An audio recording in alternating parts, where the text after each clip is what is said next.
Alright, so the first one we're going to do is, I forgot what number we're on. The 3A. Alright, 4A. My bad.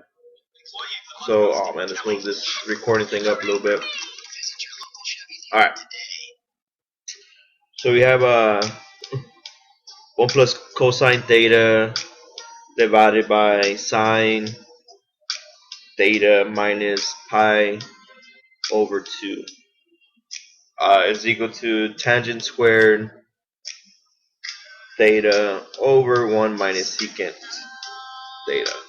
Alright, so you have to remember that this is equal to cosine, a negative cosine. So you have 1 plus cosine theta divided by negative cosine theta. Or, if you put the negative on top, we'll have,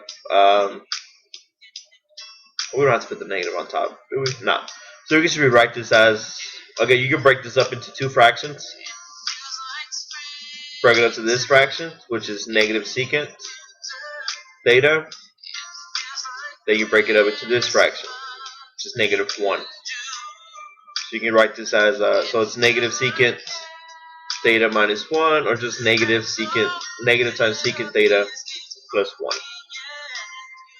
Next up, we have to break down this one. So tangent squared is sine squared divided by cosine squared. Alright, I don't write the thetas always because I'm just lazy and I forget. This is the one minus secant, it just stays like that. Alright, so this becomes sine squared theta over cosine times 1 minus secant. I mean cosine squared, my bad. Cosine squared. Alright. So we're going to do two things. We have to remember that cosine. Oops. Stupid thing. Remember that we have to remember that cosine squared plus sine squared is equal to 1. So we're going to substitute this into cosine. Since these two are in cosine, we kind of want everything in this fraction to be in cosines. So we have sine squared is equal to 1 minus cosine squared. So we're going to go ahead and rewrite this. We're going to rewrite sine as 1 minus cosine squared. And then cosine squared times 1 is just cosine squared. Cosine times secant is just cosine. Alright? So then let's rewrite this. So we have 1 minus cosine squared over, we're going to factor this out. We take out a cosine. Cosine times cosine minus 1. Alright, now we're going to go ahead and factor the top part. It's just 1 minus cosine times 1 plus cosine divided by cosine times cosine minus 1. Alright, well, you have to remember one thing. These two are almost the same thing, except, you know what, they're what? They're opposites, right? This here and that is over there. So, they do cancel out, but we have to remember that gives us a negative 1. Because if we multiply this by negative 1, let's do this down here. We're going to do this down here. So, we have cosine squared minus 1. We have cosine. No, which one do we have? We had 1 minus cosine. Alright. 1 minus cosine. If we multiply this, or we multiply this by negative, we're going to get cosine minus 1. So they're flipped. Alright, so we're essentially going to do the same thing up here. We're going to multiply this by negative. Alright, well, so if these two cancel out, we're going to be left with negative 1. Alright, so these two cancel out, you're left with negative 1. So you're left with negative 1 times 1 plus cosine. Alright, so you're going to be left with negative 1. So this will be negative 1 times 1 plus cosine theta over cosine. Alright, so we break this fraction up. So we break this fraction up, and we get, let's delete this stuff.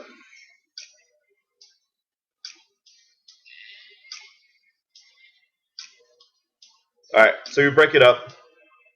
So you multiply by the negative. So we're going to be left with negative 1 minus cosine divided by cosine.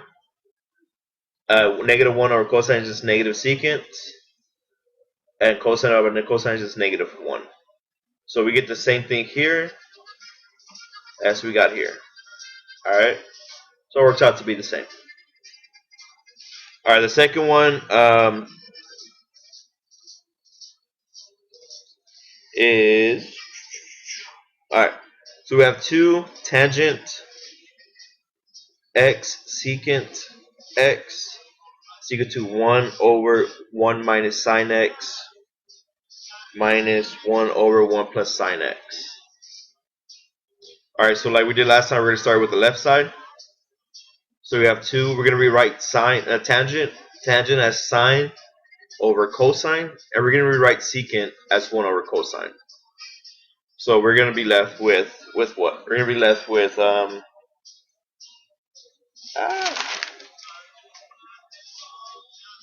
we're going to be left with 2 sine over cosine squared.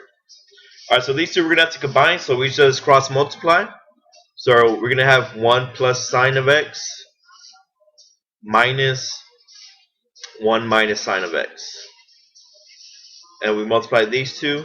These two are the same, just the signs minus are opposite, so it's multiplied by the conjugate. So we know we're going to get 1 minus sine squared, right? Because it's x squared and the y squared. All right, so we distribute the top. So we're left with 1 plus sine of x minus 1 plus sine of x. Yeah. Divided by 1 minus sine squared. Okay. Well, the ones cancel. You have sine plus sine. Sine plus sine gives you 2 sine. So you're left with 2 sine of x over 1 minus sine of x squared. Once again, we have to remember cosine squared plus sine squared is equal to 1. Cosine squared is equal to 1 minus sine squared. So this becomes 2 sine of x divided by cosine squared. It's the exact same thing as we get here. Alright, pretty good. Alright, and the last one, C. It's cosecant squared of 3 pi over 2 minus this. That is the same thing as saying secant squared. And then minus cotangent squared over 5 pi over 2 minus theta. And that's the same thing as saying tangent squared. Okay? And all this has to equal to 1. So we rewrite this as secant squared. We rewrite cotangent of 5 pi over 2 minus theta as tangent squared. That has to equal to 1. So let's go ahead and rewrite this. This is going to be 1 over cosine squared. And this is the same. This is going to be sine squared over cosine squared. Alright. So since they have the same denominator, we can subtract the tops. So it's 1 minus sine squared divided by cosine squared. Okay? And once again, cosine squared plus sine squared is equal to 1. Cosine squared is equal to 1 minus sine squared. So this becomes cosine squared. So we have cosine squared divided by cosine squared, and that is just 1. So this is equal to whatever we want it to equal, and that is it for that one.